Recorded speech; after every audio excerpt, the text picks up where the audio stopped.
Sixth grade. How is everybody doing this morning? I hope you're doing well. Hope you had a great afternoon yesterday and you were able to get outside after classes ended and do something fun that you enjoy. Maybe play a game of basketball or watch a baseball game, hang out with friends, whatever it is that you do to help keep you healthy and happy and well-rounded. I worked out my flower gardens a little bit. I had some weeding to do. It wasn't too bad though because it's been somewhat dry. But this heat is just making the blossoms grow tremendously. So I'll take some pictures and share that with you later this week. Let's get started with language arts this morning. We are going to be having a review lesson on a standard called Citing Text Evidence. Give me a second and I'm going to read this standard to you. Cite text evidence to support your analysis of what a text says explicitly. Again, this isn't new, but we need to practice it a little bit to become proficient at it, I've noticed, because when we are answering questions that are posed to us from what we've read recently, I noticed that we are giving more opinion answers rather than answers that are supported by what an author stated explicitly or specifically in the piece of text that we've read. And it's a skill that we do need to get a little better at, myself as well. Not just to pass the test, but remember, everything that we learn in class is something that's going to help us in real life. If you read a newspaper article, online, or if you're reading a magazine, you want to be able to understand at a higher level, a deeper level, what you've read through analyzing that text. And this is one method that we use to help us do that. So if you'd please pull out your reader's notebooks, I am going to have you copy down a step-by-step anchor chart for this that's going to help you when you practice this on your own. We are going to do a quick review mini lesson on it. I will answer any questions you may have about it and perhaps pose a couple of questions to you to think about answering, as well as giving you an opportunity to practice this with me. We're going to read a short passage of text before you get to go on and work independently at home on this assignment and get some practice there. Okay, so citing text evidence. This is you after you've read a passage of text, regardless if it's literature like our novel that we're doing in language arts class right now, or informational text that you might have in social studies or science classes. Citing text evidence is you looking back through the passages of text that you have read to find proof, evidence to support an answer that you're going to give to a question or a series of questions about that text. You're analyzing the text and finding evidence in what the author said and stating it in a specific way that we'll also talk about to answer questions that support your way of thinking about your answer. Okay? So opinions are great. Like I said, I love your opinions, but this is just a deeper way to analyze the text and to provide evidence for our answer. When we cite text evidence in our answer, there's a few things that we have to do. The first thing we have to do is make sure that we are letting the person who has asked us the question know where we're getting our information from. Tell me the name of the book. Tell me the name of the article that you are answering questions. Even if I already know because I've given you an assignment, I want you to restate that. Yes, this answer comes from Tuck Everlasting book. This answer comes from Freak the Mighty book, chapter 7, page 32, paragraph 3. Be specific. That way when I go back through and I see your answer, I'm like, oh yeah, this is wonderful. They have their answer supported with evidence within the text. Another way that we provide text evidence is we put in quotation marks our answers. We do that because we are directly quoting from a text. It's not our paraphrased answer, okay? It isn't us just putting it in our own words. Part of our answer can be, but when we're citing the evidence, that's not our answer. That's the author's words. So those go in those quotes. Use those quotes, please. All right? Let's go through our anchor chart.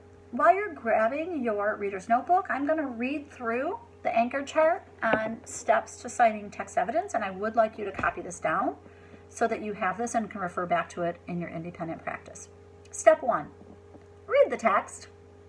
Please read the text. Don't just skim through the text. That's for another step.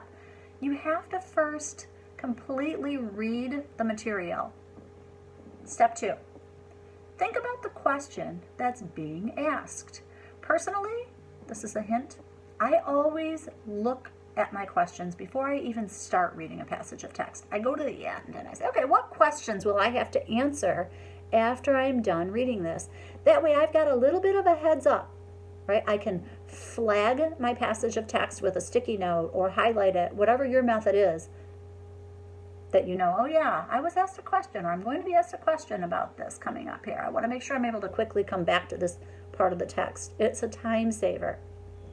So again, number 2, think about the question being asked. Number 3, search for specific parts of the text to answer the question. And then number 4, use a sentence stem to respond in your answer. And I will also go through an anchor chart of some sentence stems. Remember, sentence stems are just starters that you will use to actually answer your question. Remember, you must name your page number and your paragraph in your answer. Okay, so here are our sentence stems. Remember, use the author's exact words in quotes. Tell wherever you found it, the page and the paragraph. You do not have to use these stems or sentence starters only. You can come up with your own. But when we answer, we want to answer in complete sentences, restating part of the question in our answer, and then providing that text evidence, that proof to support your thinking in answering your question. You could say, according to the text, the author wrote, on page such and such.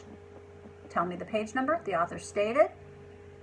As the author mentioned on page so-and-so, in the paragraph on page, tell me the page number, it says. Remember, you can support your thinking with text evidence. This is our I can statement for this lesson today. I can support my thinking in answering questions by providing text evidence. That means I can look back through the text, pull out specific, explicit information to support my thinking. Here is your anchor chart. Please copy this down. Steps to cite text evidence.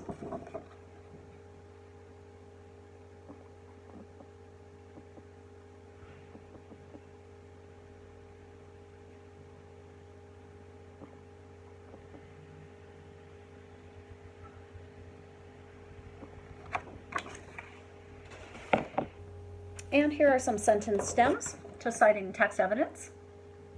At any point in time, you can always pause this video and go back and write it out so that you can refer back to this for your independent practice time at home later.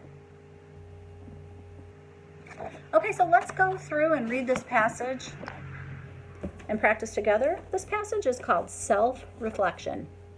Do you ever feel like you are running from one activity to another or studying a mad rush of one subject after another? When things happen at such a fast pace, it's easy to lose sight of what you're doing or what you are learning. It is important to stop yourself every now and then to think about what you've been doing or learning. Self-reflection means stopping the mad rush of activity and calming yourself and your mind so your brain can evaluate the input it has already received. Some people prefer to do their self-reflections mentally, while others keep a journal or written notes of some kind. Either method can work, depending on what your own personal style is. Whether written or purely mental, the process is the same. School textbooks are often divided into chapters and units of study. This can make it easier for someone who wants to begin the process of self-reflection to get started. Watch for the times when you complete a unit of study in any of the subjects you are learning, math, social studies, science, art, or any other topic that might be specific to your school. Sometimes you are reminded that the unit is over because there's some kind of test or quiz. Use these natural breaks as opportunities to stop and reflect. Find a quiet place. This can even be sitting at your desk at school when you finish something early and the other students are still working. If you're going to take notes, take out paper or your reflection journal. Jot down some notes on things that you learned in this unit that you did not know before you began. Let your mind ponder on the notes you've written and make some connections. Sometimes just pausing to think deeply allows your brain to make connections so that new information can be quickly retrieved when you need it again. Next, think about things that you still wonder. For example, maybe you learned about a certain body system, but you're not sure how it works together with the other body systems. Maybe you learned a new way to solve a math problem, but you're not sure when to use it. Writing down your questions will help you remember to continue seeking answers the next time you are exposed to the same topic. Self-reflection is an essential skill for a successful student. If you have never taken the time to reflect, try it now. Okay, so you do have this article that you can reread, and I want you to go back through and pull out the answer to this question. Explain what self-reflection means as it is used here. Explain what self-reflection means as it is used here. Go ahead and take some time to do that. Send me your answers, please, and we will discuss your answers and work through this together, see if we are following our step-by-step.